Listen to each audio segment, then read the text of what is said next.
On the other hand, if from fully light area you move into a less lighted area, although there would be some light there, yet your motion will be from light to darkness. And that is the comparative, relative study. You must have experienced in the midsummer days of Pakistan, when you sit shut in your rooms during the heat of the day, when it's at maximum, you walk out, you can see within that room all right. And it's not difficult to see, there is light enough. But when you walk out, you can't open your eyes, there is such brightness. And those people who walk from that light into your room, they are also blinded. They think they have been ushered into total darkness. They can't see anything for a while. So after a while, begin to notice this and that, and there is Salim nodding his head, that sort of thing. So that is the phenomena of ushering one from light to darkness and darkness to light. Not that one area is totally dark and one entirely bright, because there are no absolute darknesses and absolute lights in religious terminologies, except for God. God is the only absolute light, and the rest is comparatively dark. Yes, please.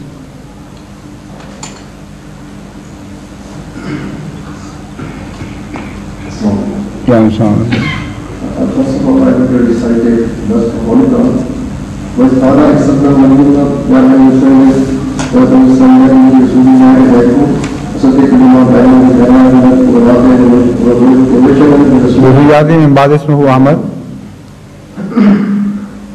then he said, the son of Mary said, O children of Israel, verily I am the apostle of Lord, said unto you, the turning that is before you of the Torah, and bring glad tidings of an apostle who shall come after me, and whose name shall be honored.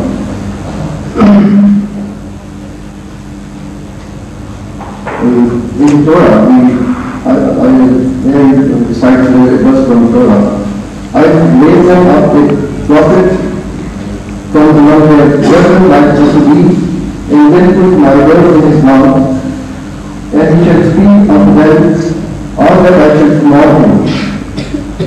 And it shall come to pass that whosoever will not hearken unto my word, which he shall speak in my name, I will violate of them the Torah chapter 18, verse 18 actually.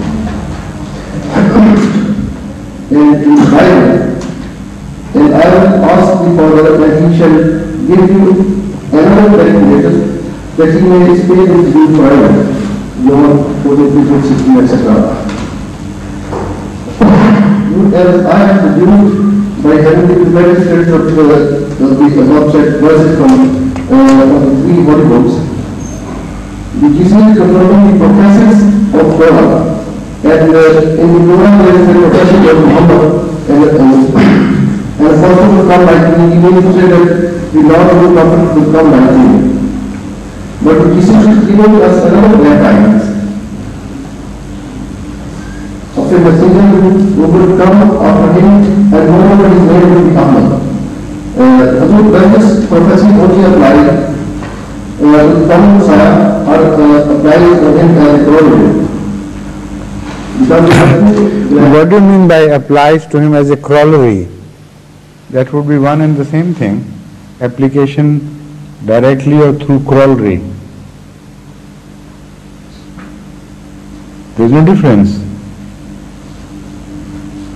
Corollary is the side result, I think. No. Corollary is a direct inference of a situation which you draw from that situation. Logical conclusion of a situation is called corollary. I think that does apply, according to my opinion, that does apply only. What you perhaps, if I'm wrong, you better correct me, perhaps you want to find out if initially this prophecy applies to Hazrat Muhammad Mustafa sallallahu alaihi wasallam, and through him reflectively it also applies to Hazrat Masih Maud alayhi salatu wassalam, Yes. or does it apply directly to Hazrat Masih Maud alayhi salatu wassalam? Is that what you want to know? So please sit down. You can sit down. I have already discussed this matter here before, but briefly I'll answer it again, this question. The fact is that all these prophecies of Hazrat Musa alayhi salatu wassalam and Hazrat Isa alayhi salatu wassalam initially applied to Hazrat sallallahu alayhi wasallam. Hazrat Rasul Kareem sallallahu alayhi wasallam had two names, one Muhammad and one Ahmad. If Bible spoke of Muhammad alone, the Old Testament I mean, where is the evidence of his being an Ahmad as predicted in the earlier scripts? Nowhere, unless you go to the New Testament and find the word Ahmad Farqalit mentioned therein. So unless you initially apply this to Hazrat sallallahu alaihi wasallam, part of him would be missing as mentioned in the earlier scriptures. That is his Ahmad aspect. The attribute of Ahmadiyyat in him would not be mentioned, would be totally lacking in the earlier scriptures. This is not possible. In fact, Hazrat Masih mentioned Hazrat sallallahu alaihi wasallam more than once. But by name here in the prophecy of Farqalit. So I am quite certain, there is not the least doubt in my mind, that initially this prophecy of Injil applies to Hazrat sallallahu alaihi wasallam. Hazrat sallallahu alaihi wasallam had to have a second manifestation according to the Holy Quran, directly telling us without any ambiguity that Hazrat sallallahu alaihi wasallam would have a second advent, second coming, وَآخَرِينَ مِنْهُمْ لَمَّا يَلْحَقُوا بِهِمْ. He would appear in the latter days among the latter people, those who have not yet joined the earlier ones. So there, positively, the reappearance of Hazrat sallallahu alaihi wasallam has been mentioned. In what form shall he appear? In his earlier totality or only in part manifestation?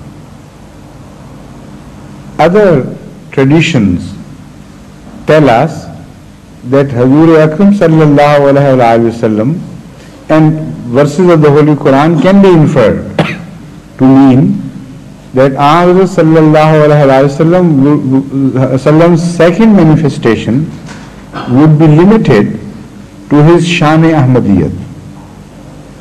That is to say, less Sharia, less the law. The first manifestation of Muhammadiyyat is very similar to that of Moses. This is why Moses refers to him as Muhammad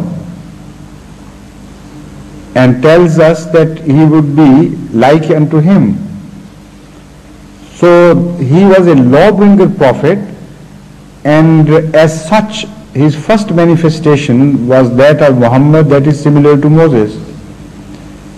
His second manifestation had to be like that of Jesus Christ, peace be upon him, because he combined in himself both the qualities of Musa and Isa alayhi salatu wassalam.